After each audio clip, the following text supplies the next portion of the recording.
আপনি যদি একজন ফ্রি ফায়ার লাভার হয়ে থাকেন তাহলে আপনার জন্য দারুণ সুখবর রয়েছে। দারুণ সুখবরটা হচ্ছে এমন, আপনারা যারা ফ্রি ফায়ার খেলেন হয়তো বিভিন্ন ইনফ্লুয়েন্সারের ভিডিও দেখে থাকেন, রাইট?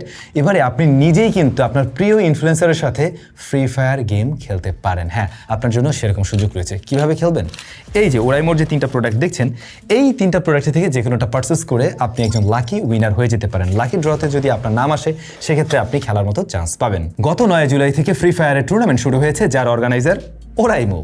বাট সেখানে তো আপনি জয়েন হতে পারছেন না, কিন্তু আপনি আপনার প্রিয় ইনফ্লুয়েন্সারের সাথে গেম প্লে করতে পারেন। এখন এই 3টা প্রোডাক্ট যে আপনি কিনবেন, এই 3টা প্রোডাক্টের মধ্যে আসলে কি কি রয়েছে? এর মধ্যে 2টা স্মার্ট ওয়াচ রয়েছে, যদিও 2টার ফিচার এক বাট মডেল নাম্বার আলাদা, যেমন ওয়াচ 6 মোকো অ্যান্ড ওয়াচ 6 হায়াতো। আপনার যে ক্যারেক্টার ভালো লাগে আপনি সেই ক্যারেক্টার থেকে চয়েস করতে পারেন, এবং কি ডিজাইনগুলো ঠিক সেভাবে কাস্টমাইজড। ডিজাইন বলতে বিশেষ করে স্ট্র্যাপের ডিজাইনটা আপনি দেখবেন ফুললি কাস্টমাইজড। এই ঘড়িতে আমি স্পেশালি যে পাচ্ছি এর স্ট্র্যাপটা খুবই সুন্দর এবং ইউনিক, প্লাস এটা বেশ সফট। দ্বিতীয়ত এটাতে 2.01 ইঞ্চের যে প্যানেলটা রয়েছে এটা বেশ বড়সড় সাইজের। এটা TFT LCD প্যানেল, HD রেজুলেশনের। টাচ রেসপন্স ভালো, তবে অ্যামোলেডের যুগে অ্যামোলেড পেলে আরো বেশি দারুণ হতো, যদিও এই ঘড়ির দামও কিন্তু খুব বেশি নয়। বেশ কিছু ওয়েবসাইটে দেখলাম এটার দাম রয়েছে বর্তমানে 2210 টাকার মতো। ব্লুটুথ 5.3 রয়েছে, ব্যাটারি রয়েছে 300 mAh এর। মোটামুটি 5 থেকে 6-7 দিনের মতো ব্যাকআপ পাওয়া যায় এই ঘড়ি থেকে। তবে আপনি যদি সারাক্ষণ এই ঘড়ি দিয়ে কথা বলতে চান, হ্যাঁ কথাও বলতে পারবেন, তখন গিয়ে ব্যাকআপ কিছুটা কম পাবেন। তখন 3 থেকে 4 দিনের মতো একটা ব্যাকআপ পাওয়া সম্ভব, যদি লং টাইম আসলে ফোনের সাথে কানেক্টেড থাকে। হ্যাঁ, কল কোয়ালিটি মোটামুটি বেশ ভালো, স্পিকার যথেষ্ট লাউড অ্যান্ড ক্লিয়ার। তবে একটু জোরে কথা বলতে হয় যাতে অপর প্রান্তের ব্যক্তি একদম ক্লিয়ার সাউন্ডটাই পায়। ওদের অ্যাপ থেকে আপনারা প্রয়োজনীয় ওয়াচফেসগুলো পেয়ে যাবেন, এমনকি কাস্টমাইজও করতে পারবেন। তাছাড়া রেগুলার সেন্সরগুলো রয়েছে, যেমন স্টেপ কাউন্টিং, হার্টরেট সেন্সর। এগুলোর অ্যাকুরেসি 94% মতো আপনি ধরে নিতে পারেন।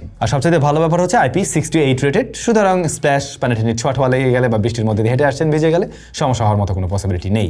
এবারে কোনটা আপনার পছন্দ সেটা কমেন্ট করে জানাবেন। বাট যদি কিনা আপনার স্মার্ট ওয়াচের চাইতে বেশি প্রয়োজন হয় বাডসের, তাহলে আপনার জন্য বাডস রয়েছে, এবং এটাতেও ইন্টারেস্টিং কিছু রয়েছে। স্পেস বাডস হায়াতো, এবং এখানে যে ভয়েস প্রম্পট রয়েছে হায়াতোর ভয়েস প্রম্পটই রয়েছে, যে জিনিসটা বেশ ইন্টারেস্টিং লাগতে পারে অনেকের কাছেই। সাউন্ড মোটামুটি বেশ ক্লিয়ার, তবে যারা বুম বুম টাইপের বেস পছন্দ করেন না আর কি, তাদের কাছে হয়তো হামরি লেভেলের ভালো নাও লাগতে পারে। লোয়ার ফ্রিকোয়েন্সির সাউন্ডের কিছুটা কমতি পেয়েছি আমরা, আদারওয়াইজ ওকে আছে। লাউডনেস বেশ ভালো, সেই সাথে এটার ব্যাটারি ব্যাকআপও ভালো। কেস বাডস সবকিছু মিলে মোটামুটি আপনি অলমোস্ট প্রায় 48 to 50 আওয়ার্সের মতো একটা ব্যাকআপ পেয়ে যাবেন। তবে দারুণ বিষয় হচ্ছে মাত্র 10 মিনিট চার্জ করে এই বাডস থেকে আপনি অলমোস্ট 3 আওয়ার্সের মতো মিউজিক প্লে টাইম পাবেন, যদিও এটা মিনিমাম ভলিউমে। তবে এই ফিচারটা অনেকের ক্ষেত্রেই কাজে লাগতে পারে। তাছাড়া লো ল্যাটেন্সি মোড রয়েছে, ব্লুটুথ 6.0 রয়েছে।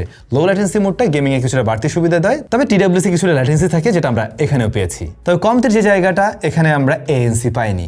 ঘড়ির ক্ষেত্রে অ্যামোলেড হলে দারুণ হতো, এটার ক্ষেত্রে ANC হলে একদম পারফেক্ট হতো। কোন জিনিসটা আপনার কাছে বেশি ভালো লাগছে কমেন্ট করে জানাবেন, আর হয়তো বা কিনে আপনিও আপনার পছন্দের ক্রিয়েটরের সাথে গেম প্লে করতে পারেন।